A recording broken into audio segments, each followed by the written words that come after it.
शिवसेनेच्या बालेकिल्ल्यात भाजपाची मुसंडी. प्रत्यक्षात जयेश लक्ष्मण पाटील यांनी मारली बाजी. हा विजय माझा नाही, तर हा विजय 14 प्रभागातील कार्यकर्त्यांचा, माझ्या अगदी बांधवांचा, भाजपाच्या वरिष्ठांचा. नारिवली गावात विजय जल्लोष साजरा होतोय, कारण गेली अनेक दशक नारिवलीचे सुपुत्र 14 गाव सरपंच विकास समितीचे अध्यक्ष लक्ष्मण पाटील यांनी केलेले सर्वतोपरी प्रयत्नाला यश आले आहे. भाजपचे सर्व पदाधिकारी कार्यकर्त्यांनी केलेले अथक मेहनत, आगरी बांधवांनी दाखवलेले मतदान रूपी प्रेम आणि विश्वास पूर्ण साध्य झाला. नवी मुंबई महानगरपालिका निवडणुकीत भाजपांनी मुसंडी मारली. प्रत्यक्षात जयेश लक्ष्मण पाटील या प्रभाग क्रमांक 14 मधून प्रतिस्पर्धकाचा पराभव करत विजयी झाले आहेत. त्याच विजयाचा जल्लोष आज नारिवली गावात पाहायला मिळाला. ढोल ताशाच्या गजरात प्रत्यक्षात जयेश लक्ष्मण पाटील यांची विजयाची जंगी मिरवणूक काढण्यात आली. प्रत्येक महिलांनी प्रत्यक्षात जयेश लक्ष्मण पाटील यांचे शाल श्रीफळ देऊन औक्षण केले. प्रत्येक कार्यकर्ता संगीताच्या तालावर थिरकत होता. फटाक्याची आतिषबाजी, गुलालाची उधळण करत पूर्णतः नारिवली गाव भगुमय झाले होते. यावेळी नवनिर्वाचित नगरसेविका प्रतीक्षा जयेश लक्ष्मण पाटील यांनी दिली सिद्धेश्वर वार्ता न्यूजला प्रतिक्रिया. नमस्कार. 14 गावातील एवढ्या वर्षातून पहिल्यांदा निवडणूक आली नगरसेविकाची आणि ते आम्ही जिंकली. त्याच्यामध्ये आम्हाला खूप आनंद झाला. कोण नगरसेवक निवडून आले? प्रतीक्षा जयेश पाटील. प्रतीक्षा जयेश लक्ष्मण पाटील हे निवडून आल्यात. परंतु आपण महिला आहात, महिलांचं काही समस्या असतील, त्या समस्या सोडण्यासाठी तुम्ही काय योगदान असणार आहे? त्यांनी आम्हाला म्हणजे आश्वासन दिलं, आम्ही पूर्णपणे म्हणजे महिलांचं जे काही समस्या असतील त्या आम्ही सोडवू. त्यांनी प्रत्येक वेळेला आमच्या म्हणजे कार्यात त्या असतातच.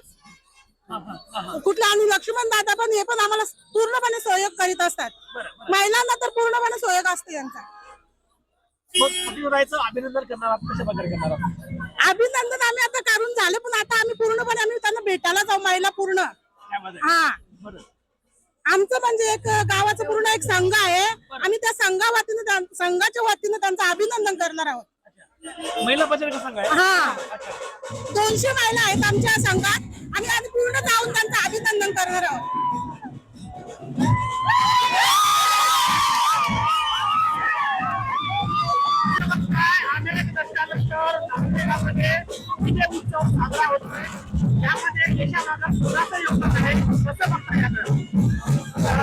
साहेबांचं खूप खूप स्वागत.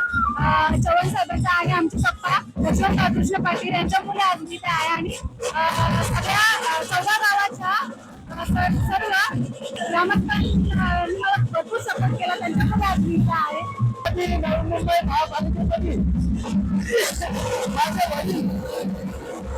भारतीय जनता पार्टीचे उमेदवार म्हणून उभे होते. त्यानंतर अनेक वर्षानंतर गाव बाहेर निघाली.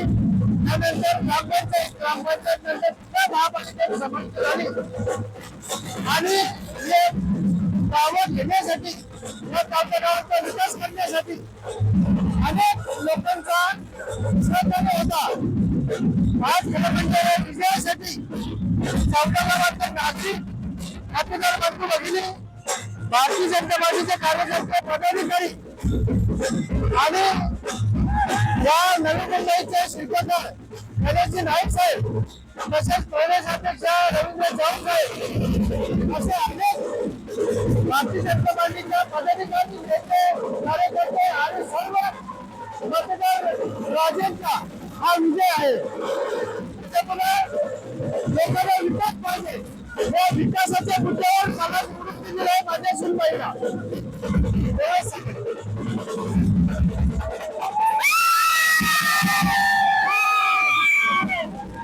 हा जल्लोष बघताय, हा जल्लोष आहे विकासाचा, हा जल्लोष आहे कितीचा, हा जल्लोष आहे लक्ष्मण पाटील यांच्या प्रयत्नाला यश आल्याचा, हा जल्लोष आहे गणेश नाईक यांच्या प्रयत्नाचा, प्रयत्नाचा आणि हा यश आहे 14 गावांच्या सर्वांगीण विकासाचा. आणि हा विकास सदैव 14 गावातील नागरिकांसाठी तेव्हा येणार आहेत असं मत लक्ष्मण पाटील आपल्या शिजेवादा न्यूजच्या बोलताना व्यक्त केलेलं आहे. दर्शक बांधवांनो, या बातमीचा वार्ताकार आवडल्यास आपल्या चॅनलला लाईक, शेअर, सबस्क्राईब आणि कमेंट करायला विसरू नका. पाहत राहा फक्त सिद्धेश्वर वार्ता न्यूज आपल्या YouTube चॅनलवर.